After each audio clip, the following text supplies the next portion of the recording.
Good evening and welcome to Poland Daily News. I'm Nicholas Richardson. After several days of relative calm in the Middle East, tensions are rising again. Hezbollah has fired on northern areas of Israel. Today, after dusk, a holiday begins in Israel, during which a massive attack on Tel Aviv may occur. Israeli and US forces are warning of this.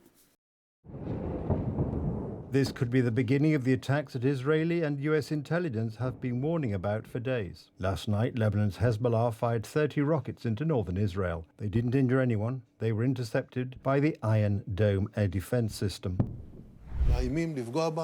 Our enemies are trying to destroy us. We hear their threats. We see what they are preparing and what they want to achieve. But I have a message for them. We are the ones who will hit you as hard as ever. You will see that for yourselves. Today at dusk, the holiday of Tisha B'Av will begin in Israel. This is when Israel's enemies, Iran and its supporters, are planning an attack that could come from many directions. We are preparing modern weapons and military systems. We are strengthening our navy. We are in full readiness. The United States sent a submarine to the conflict area and earlier 2 destroyers and a squadron of fighters. The Iranians had already declared that after the assassination of the leader of Hamas, the response would be immediate, while the preparation of a wide-ranging strike, in addition to being planned in an effective way that would have a chance of tricking the Israeli defense, is not something that can be done from one hour to the next. However, tensions in the Middle East are escalating by the hour. Yesterday, during a rocket attack in Lebanon, shrapnel damaged a United Nations vehicle carrying Polish soldiers. None of the Polish soldiers taking part in the joint patrol were injured. Both soldiers of the Polish military contingent in Lebanon returned safely to base. Security in the Middle East is becoming increasingly difficult. Civilians are finding it increasingly difficult to get out of the conflict-ridden region. Martin Shevchak, TV Republica. And Russia may be preparing a massive attack on Kiev in response to the Ukrainian army's recent incursion into Russian territory in the Kursk region. Ukraine, quietly, is celebrating success in connection with the surprise operation. The question is what to do next, as not only Russia's response is important, but also that of Western allies. In Germany, the discussion about the sense of aid to Ukraine has heated up again. Russia attacks Ukraine almost every day and every night. The civilian casualty toll is growing, but so are fears that attacks could escalate further in the near future. At all levels, we must tell our partners what is needed to close the Ukrainian skies from Shahed drones and North Korean missiles. Terror must always be defeated. This is the basic principle of protecting life. Ukraine has been successfully attacking Russian territory for 7 days now. Kiev is not revealing details of the operation. However, it is known that Ukrainian forces have taken control of a gas measuring station in the town Sudzha, through which Russian gas is sent to Europe. It is also known that military equipment that Ukraine received from Poland is being used. Russia is in shock, but it is certain that Russia will seek revenge. The Ukrainians have carried out an operation that they kept hidden until the end. This is a complete surprise and shock for the Russian services, for the military counterintelligence, for the Federal Security Service of Russia. This is really an operation that also changes some optics. News broke yesterday of a fire at the Russian-occupied Zaporizhzhia nuclear power plant, the largest in Europe. At the moment, the situation is said to be under control.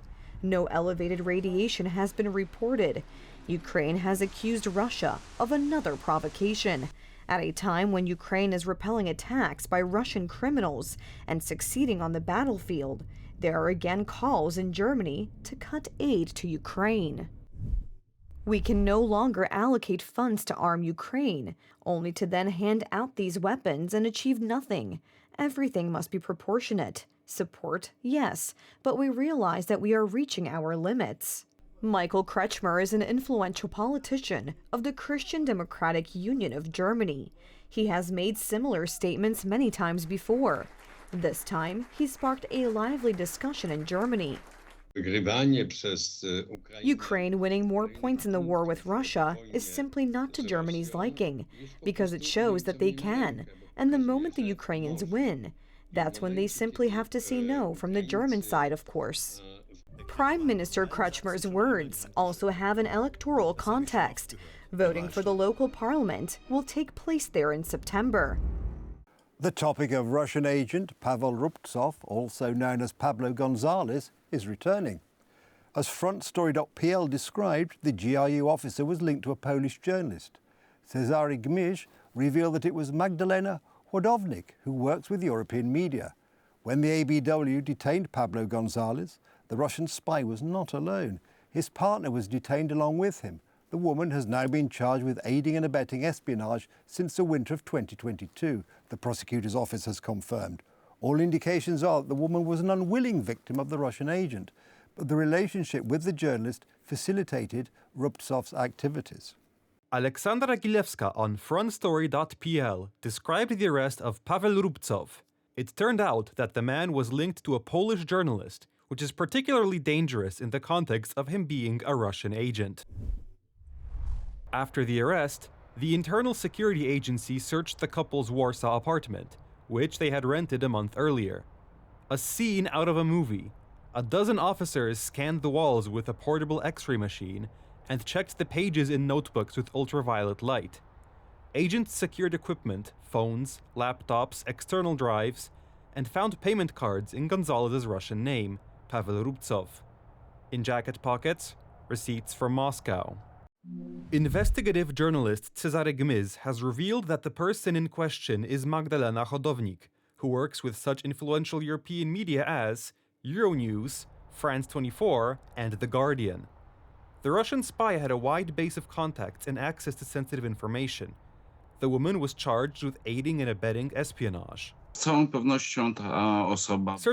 this person was a very good contact for a Russian GRU intelligence officer, because she had a wide network of contacts, and not only contacts in Poland. They traveled together all over the world, as Aleksandra Gilewska revealed. It is likely that the woman had no idea she was dealing with a spy. The man also did not tell her that he had a wife and children. The journalist traveled with him all over Europe and introduced him to many people. We don't know what influence Rubtsov had on her views, but Hodownik herself eagerly subscribed to Russian propaganda in the media. That these people are thrown from one side of the border to the other, beaten, humiliated, hiding in the forests where they are hungry. The Russian spy, through his partner, may have had access to many high-profile people, such as Minister Adam Bodnar, whom the journalist has as a friend on a social network. The extent of the infiltration of the journalistic community, from which Magdalena Hodownik comes, also remains an open question. Patryk Michalski is my favorite journalist in the Polish Sejm. Pavel Rubtsov, who introduced himself as Pablo Gonzalez, pretended to be a Spanish journalist. In fact, he was working for Moscow from the beginning. Pavel Rubtsov, aka Pablo Gonzalez, was a very important officer of the Russian GRU. He was active not only in Poland, but also in the European Union, where he investigated, among other things, the circles of Zhana Nemtsov, daughter of the murdered Boris Nemtsov. When the Internal Security Service arrested him in 2022, the Polish left-liberal media environment stood firmly behind him. They created a narrative of the government fighting against free media and thus humiliated Poland internationally. The behavior of the media there shows either bottomless stupidity or a map of Russian influence. On August 2nd, there was a prisoner exchange between the West and Russia. Then, under the glare of publicity, the criminal Vladimir Putin welcomed his agents, among them Pavel Rubtsov. We still don't know what damage his espionage may have caused. Paweł Błoch, TV Republika. Our Olympic athletes have returned from the Olympic Games. Polish athletes were greeted at Warsaw Chopin Airport by fans who thanked them for the wonderful emotions they had provided. The Polish national team for the Paris Games consisted of 211 people in 22 disciplines. They won 10 medals, 1 gold, 4 silver and 5 bronze, which put them 42nd in the standings. Now it's time to draw conclusions and look at the financing of the preparations, because from the accounts of some of the athletes, it seems that it left a lot to be desired, since they had to pay the cost of their own training camps, for example. Nevertheless, to those who gave their best in Paris, thanks to whom the Polish flag waved proudly at the Olympic Games, we say thank you. Fans erupted with joy when Olympic silver medalist Julia Szeremeta arrived at Warsaw's Chopin Airport. I'm mega happy that you guys kept your fingers crossed for us. We love you, Julia. The volleyball players got a similar reaction. It is a pleasure and an honour to play for you. I hope we fulfilled our own and your little dream to see us on the Olympic podium. The silver medal tastes special because the last time we stood on the Olympic podium was 48 years ago, in 1976 in Montreal. I came all the way from Nuremberg to welcome our volleyball players. Did you cheer for our volleyball players? Yes. For 2 whole weeks, I sat in front of the TV, practically not leaving it, watching. Did you watch the Olympics? Yes, with my mom. They were a lot of fun, a lot of nerves, and a lot of joy. We failed so many times, what with the curse of the quarterfinals, but in the end, we got that silver medal. Our fighter, Julia Szeremeta, has gone down in Polish boxing history. She was the first Polish woman to win a boxing medal at the Olympic Games, a silver one, although she does not hide the fact that her goal was gold. The final was difficult for me. My opponent was uncomfortable for me. Our athletes brought home 10 medals, 1 gold, 4 silver and 5 bronze. The last gold medal for Poland was won in Melbourne in 1956. In Paris, Poland finished 42nd in the medals ranking. I think the time has come for a generational change, a change in the approach to training and funding. Could funding be the problem? According to the Ministry of Sport, the cost of preparing athletes for the Olympics was 472 million zloty. Still, track cycling silver medalist Daria Pikulik had to pay for her own training camp. Until April, we didn't even have the bikes or any information about funding. We had no bikes, we had nothing. We got the suits the day before the start. That's why there are questions about the effectiveness of the Polish Sports Federation's use of funds. This is a disaster on many levels. One of them is the way the Polish unions prepared for this launch. They treated it like a sightseeing tour.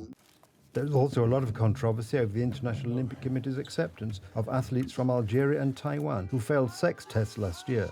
In Paris, they won gold medals in their weight classes in the women's boxing competition. Our fighter, Julia Szeremeta, lost in the final to one of them, Lin Yu-ting. Here, the main fault lies with the Polish committee and their team for not giving away this match by a walkover, like the Italian team did. If you add to these controversies the scandalous opening ceremony of the Olympic Games, when they parodied the Last Supper, the image of these games is painted in less than ideal colours. Only incidents are remembered, not great sporting achievements, only stories about morality. But sports should be about equal sportsmanship, in the name of fair play. We can clearly see that when political correctness and ideology enter sport, it loses its true beauty. Łukasz Szmuda, TV Republika. That's the news. Thank you for watching, and from me, it's have a good night and a better tomorrow.